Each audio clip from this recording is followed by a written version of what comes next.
This is Gail Freeman doing a spontaneous tutorial to my class on the 16th of August 2017 regarding the Royal Australian College of General Practitioners Health Record. Now, we ask students to start becoming familiar with this system once they've understood the hospital system of just straight terminal digit record keeping. So my class are familiar with filing patients' files and each patient having their own unique file number to go with their name. So there is only one file 010090 in the system and it belongs to Sarah Bailey. And even if Sarah Bailey had a partner called Bailey, a son or a daughter called Bailey, those patients would have unique numbers unrelated to this in the hospital system. So you all know that system and you've been trained in how to file that system. But the Royal Australian College of General Practitioners have also come up with a numeric system. It's called the RACG Health Record. And you actually buy stationery from the Royal Australian College of General Practitioners. Now we have bought 100 medical record files from the Royal Australian College of General Practitioners. And what we got for our money was 100 blank folders and lots of stickers. They also use colour like the hospital system do. So when we look at these files all lined up, I have chosen to make 100 files for 100 separate people. There are 100 separate family members here. There are no files where there's more than one family member. That means there's 100 unique record numbers along here. So this is one that they've actually sent us as a sample and explaining how it works. So let's just have a look at this one to begin with. So this patient's record number is 101974. Please note that I didn't say it was 479101. It's not. It's very definitely 101974.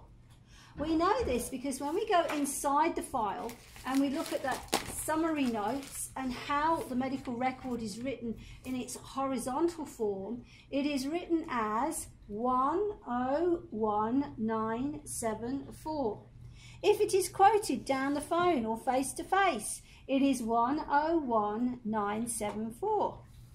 But it is presented on the folder, written from bottom to top. 101974. Now let's imagine that Susan Jones was the very first member of her household and family to ever present at our clinic. The 101974 can be broken down to just looking at 01974. That is Susan Jones's family number. She was the first family member to ever present at the clinic, so it is preceded by the number 1. If Susan was to bring a baby along, a 7-day-old baby, who was registered at our clinic tomorrow, first time we'd ever met baby, baby's number would be number 2, 01974. That would ensure that when baby's file was created, it would sit behind Mom's file on the shelf together. Okay. So that's something very different to the hospital system, because if the baby needed a medical record file in the hospital system, it would be whatever is the next available number and it could sit anywhere in the zone. Next thing is, why do the Royal Australian College of General Practitioners give us stickers? Well, they have a system that they explain in their operating manual. And in a nutshell, if a file number ends in the number 4, they will all be blue. So if I happen to pull out all these blues here, and hopefully the video can see they're all blue, and you can see they're all blue, if I was to fan them out onto the table, every single one of these files is for a different patient, obviously. They've all got different numbers, but they've got something in common. the last digit in all these files ends in the number 4. And so they are all blue. If I grab all these red stickers, what they'll have in common is their last number all ends in 9. Okay. So there are 10 colours in the GP system. Here are the 10 colours presented. You learn what colours represent which digit, and therefore at a glance you can look at the files on the shelf and straight away you know what number they end in.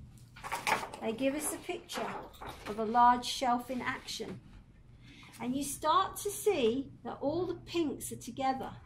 The pinks all end in 3. So 03, 13, 23, 33, 43, 53, 63, 73, 83, 93. They're all going to be sitting in this pink zone. Okay. The next thing is when they present us with our blank stationery for us to put our patient's name on and allocate our patient number, this blank stationery comes with measurements down the right hand side from 0 through to 9.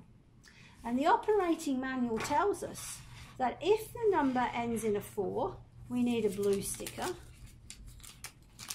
And then it tells us to look at what they call the penultimate number. You might refer to that as the last but one number. And this penultimate number is a 7. You all agree? And they tell us we must put the sticker in position 7 on the measurement guide. So if we have a look at one that we got out earlier, we have a file here for Nigel James Burns.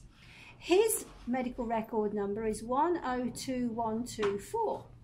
This tells us that his family number is 02124. He was the first member of that family to ever come. He has a blue sticker. There's a bit of confusion here as to which blue is the right blue.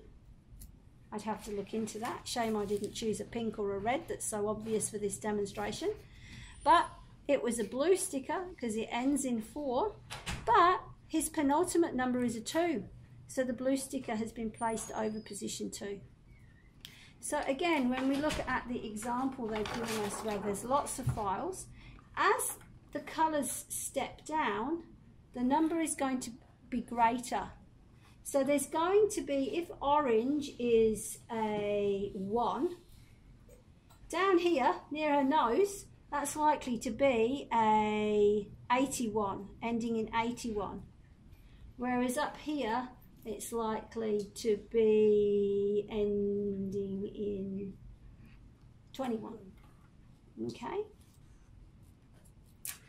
So that's how it works. So when we look over here at our 100 files, we haven't got quite the same picture happening. But if I was to spread those pinks out just a little bit more so they weren't so squashy,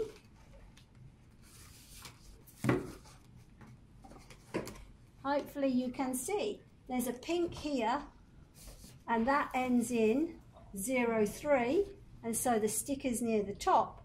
The pink down here ending in 93, the sticker's down the bottom. We might have 50 files ending in 93, and so you'd have this range that you can start to see happening, this stepping system. End. All over.